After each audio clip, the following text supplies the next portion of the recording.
Olá pessoal, graça e paz, Deus abençoe a todos poderosamente em nome de Jesus. Pastor Arlindo passando por aqui mais uma vez com mais um vídeo do Teologia for You.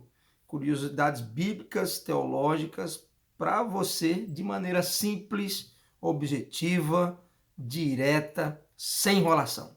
Então muito bem, vamos lá para o vídeo. Curiosidade de hoje. Quando Pedro nega Jesus por 3 vezes, e antes que ele fizesse isso, o galo canta. Esse galo que canta aí é um galo literal? É um galo de verdade? É o marido da galinha? Ou que espécie de galo seria esse? Seria o toque de uma trombeta através de um soldado romano? Vamos esclarecer essa dúvida. Vamos trazer para você o esclarecimento dessa curiosidade hoje, nesse vídeo, mais um vídeo do Teologia for You. Mas antes, deixa eu pedir aqui a você aquele velho favor. Dê o seu like no vídeo, faça uma maratona pelo canal, veja se o canal lhe interessa, se algo contribui para você a partir deste canal e se inscreva no canal. Não só assista, se inscreva. Curta os vídeos e compartilhe-os, porque vai fazer o YouTube entender que é um vídeo relevante e ele vai sugerir para o maior número de pessoas possível. Então eu conto com você para a gente fazer esse canal crescer. Eu estou aqui contando com você, te pedindo esse favorzinho, tá bom? Então assim que você terminar de ver o vídeo, já curte e já compartilha aí com o maior número de pessoas possível. Muito bem. Vamos à Bíblia? Veja o que é que a Bíblia diz. Marcos capítulo 14, versículo 30, diz assim a palavra do Senhor. E disse-lhe Jesus, em verdade te digo que hoje, nessa noite, antes que o galo cante 2 vezes, 3 vezes me negarás. Jesus profetiza para Pedro, na noite em que o Senhor foi traído, levado para a casa do sumo sacerdote, e ali o Senhor, ele vai dizer para Pedro, antes, naquela noite, antes que o galo cante 2 vezes, 3 vezes, tu me negarás. Pedro havia dito que não se escandalizaria no Senhor, que se preciso fosse, morreria por ele, no lugar dele.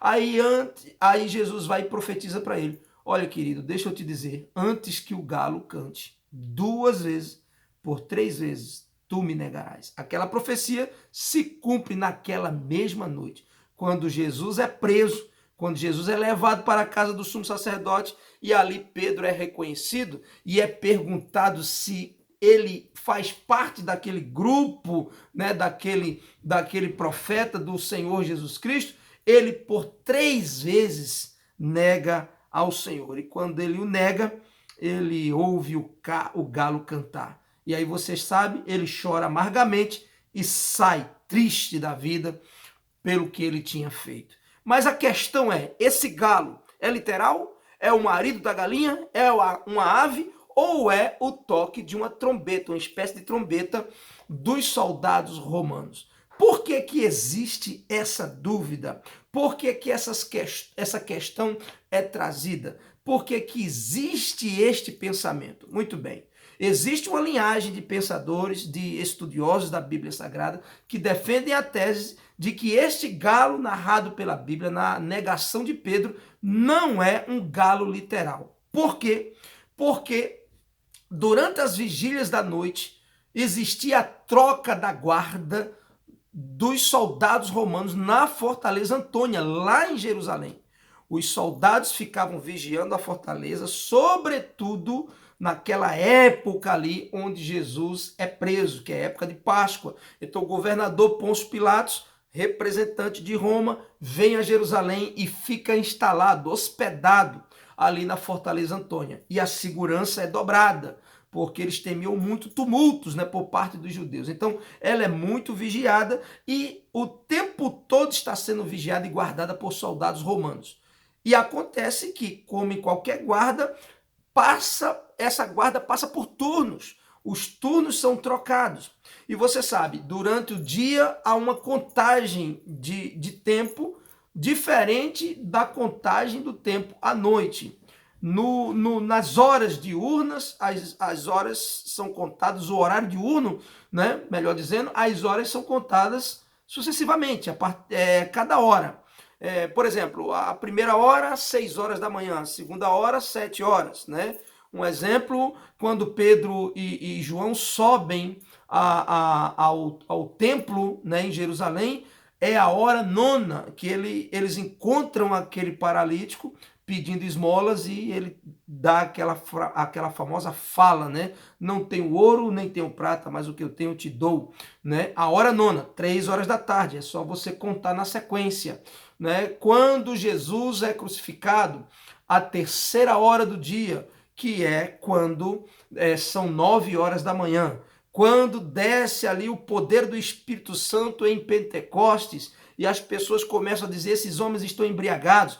Pedro se levanta e diz, olha, é só a hora, é só a terceira hora, como poderiam esses homens estarem embriagados? Ou seja, é apenas 9 horas da manhã. Jesus, quando ele entrega o seu espírito e declara, está consumado, é a hora nona, ou seja, 3 horas da tarde, a hora sexta se fez, né, um breu sobre a terra, que é meio-dia, enfim, é uma contagem simples em sequência. Porém, a noite ela era dividida, a contagem de horas, por vigílias. Então existiam 4 vigílias, de 6 da noite às 9 a primeira vigília, de 9 à meia-noite a segunda vigília, de meia-noite às 3 da manhã a terceira vigília e de 3 da manhã até às 6 da manhã a quarta vigília. Provavelmente, entre essas vigílias, houve troca de guarda, né? Houve troca de guarda na Fortaleza Antônia, e aí, antes que o dia amanhecesse, antes que o galo fosse ou cantasse 2 vezes, Pedro nega a Jesus por 3 vezes. Este galo seria o toque da trombeta ou seria um galo literal? Aqui a questão é, antes que o galo cantasse ou que a trombeta fosse tocada pela segunda vez, Pedro negaria. Muito bem. Por que existe essa tese? Justamente por isso. Porque na troca de guarda, os soldados usavam uma trombeta que se chamava galicínio, né? Do latim galicínio, que nos aponta para galináceo, para galo. Então, eles tocavam essa trombeta a cada troca de guarda. E aí era chamado esse soar da trombeta de o canto do galicinho, ou o canto do galo também. Então aí Jesus fala do canto do galo, e por a trombeta, quando era soada, ser chamada também o canto do galo, existe essa tese, existe esse pensamento por causa desse motivo. Mas um outro motivo seria o seguinte, seria que nos escritos dos sábios judeus, dos rabinos, né? Você sabe, a lei escrita é dada a Deus por Deus através de Moisés, e existia a lei oral, aquela que eram os ensinos, as explicações, os comentários da lei escrita, passada por rabinos e passada pelos pais de geração em geração. Então é chamado esses escritos, esse conjunto de Talmud, né? O Talmud judaico, e nesse Talmud, nesse conjunto de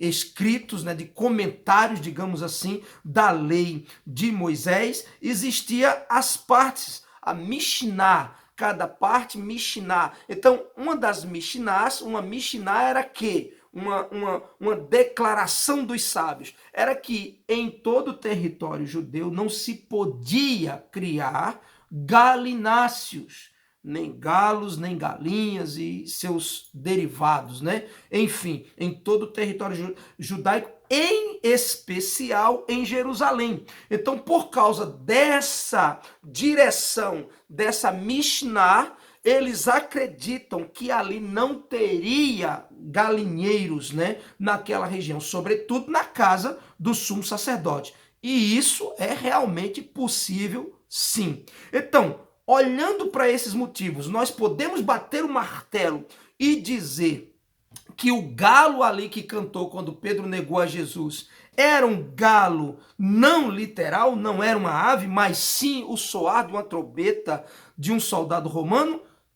Não é o bastante, e aqui nós precisamos ponderar em alguns pontos. E primeiro, eu gostaria de fazer você pensar e de pensar junto com você no seguinte: esse galo poderia ser definitivamente o toque da trombeta do soldado romano na troca de guarda? Não necessariamente. Primeiro motivo, eu vou lhe dizer por quê.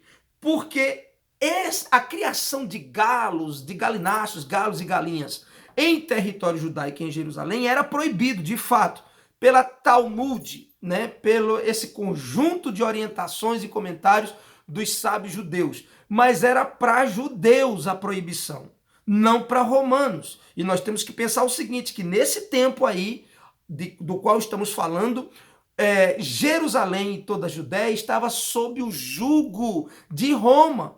Jerusalém estava subjugada por Roma. Então, era impossível que, se um romano qualquer quisesse criar qualquer espécie de animal, um judeu iria dizer para ele que ele era proibido, que ele não poderia. Jamais romano nenhum, sobretudo os militares, iriam aceitar. Então, é possível, sim, que naquele entorno tivesse algum galinheiro. É possível, sim, que naquele entorno alguém pudesse estar criando galos e galinhas. Não judeus, mas romanos, sim. É perfeitamente possível. E se um galo canta naquela hora da madrugada, também era possível que se escutasse ali onde eles estavam, na casa do sumo sacerdote. Um segundo motivo que eu quero te apresentar, que nos faz pensar que poderia ser um galo, uma ave, um galo literalmente falando, é que a palavra grega usada aí, nesse texto que nós lemos, é a palavra alector. E esta palavra faz menção a galo literal, ou seja, a ave, o macho da galinha, ou também esta palavra é usada para o macho de qualquer ave. Então, quando Jesus diz aqui em Marcos 14:30 que antes que o galo cante 2 vezes, ele está fazendo menção realmente, literalmente, a um galo, uma ave, de forma literal. E um terceiro motivo que eu apresentaria aqui a você para a gente acreditar que não era uma trombeta, mas uma ave, o galo, é que em nenhuma parte da Bíblia é usada a palavra galo para designação de tempos, de hora, de espaços de tempo ou divisão de horários, a não ser em Marcos, no capítulo 13, versículo 35, quando Jesus ali claramente está falando das vigílias da noite. Então, quando ele está falando das vigílias da noite ali, ele usa a palavra galo. Mas em nenhuma outra parte da Bíblia é usada esta palavra para designar mudança de tempo, de horário, de posto, de turno, de soldados ou de sacerdotes, enfim. Não se encontra a palavra galo para essa designação de horário e de tempo, ok? Então, muito bem. Pode ter sido uma trombeta tocada por um soldado romano, este galo? Pode. Porém, é muito provável que também tenha sido um galo, uma ave, de forma literal. E pensando nisso, apresentando esses pormenores, esses pensamentos, eu deixo a minha opinião para você. Você pensa, comente aqui, faz seus comentários. Inclusive, eu quero incentivar você a comentar. Faça os comentários. Comente aí qual outra curiosidade que você gostaria de ver. Eu prometo que vou estar buscando e lendo para a gente trazer aqui as elucidações, tá bom? O mais pronto possível. Mas olhando para esses pormenores, eu deixo aqui a minha opinião. Eu pendo mais para que fosse uma ave, um galo, de forma literal. Tá bom? Então eu acredito mais que fosse um galo do que lá a trombeta do soldado. Mas, concluindo este vídeo, o mais importante aqui, querido, não é que o mais importante não é se foi um galo de verdade ou o soldado tocando uma trombeta, o galicinho.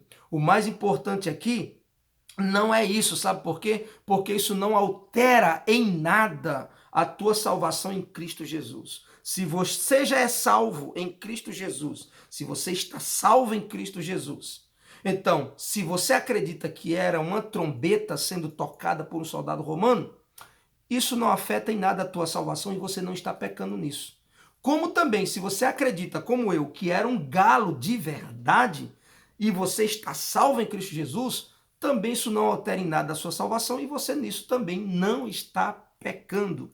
Então aqui, o mais importante é que isso não altera a tua salvação, nem te faz pecar, tá bom? Se você acredita que era o galo ou se você acredita que era uma trombeta. O mais importante aqui é pensarmos da forma que Pedro, tendo andado com Jesus como andou e negou ao Senhor, eu e você também podemos praticar o mesmo. Então, é necessário que nós vigiemos nas madrugadas da nossa vida, para que, como Pedro, não venhamos a negar o nosso Senhor. Então, fique esperto, mantenha o foco, mantenha a fé e o olho vidrado, fixado no autor e consumador da nossa fé. Espero ter contribuído com você, espero ter feito você ter aprendido um pouco mais das Escrituras Sagradas, ter tirado aí a sua curiosidade. Curta, compartilhe, se inscreva no canal e faça seus comentários aqui e diga aqui também nos comentários quais outras curiosidades que você tem e gostaria de ver aqui elucidadas no Teologia For You. Forte abraço e até o próximo vídeo, em nome de Jesus.